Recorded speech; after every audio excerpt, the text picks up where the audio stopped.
Also in San Francisco, this week's high-stakes meeting between the leaders of the U.S. and China on the margins of the APEC summit is expected to restore bilateral military communication channels. And China may resume purchases of a U.S. planemaker Boeing's aircraft as a sign of improvement in bilateral relations. Bae Eun-ji has more on what to expect. U.S. President Joe Biden and Chinese President Xi Jinping are expected to agree on the partial reopening of military-to-military communication channels during their meeting this week.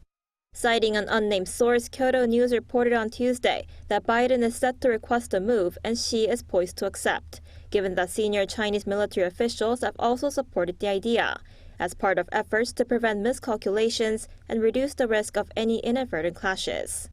In a press briefing on Monday local time, the White House National Security Advisor also expressed hopes, saying China's dialogue on this issue has been constructive.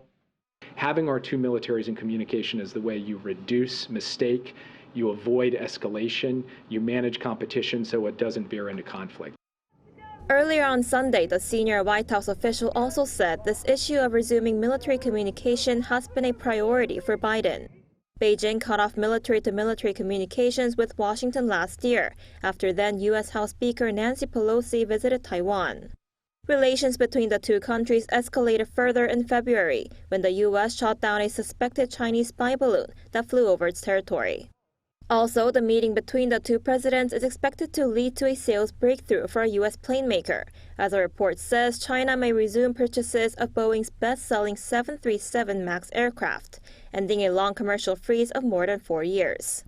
Bloomberg reported that the Chinese government is considering unveiling a commitment for the aircraft when Biden and Xi meet this week, as a signal of a recent thawing between the two countries.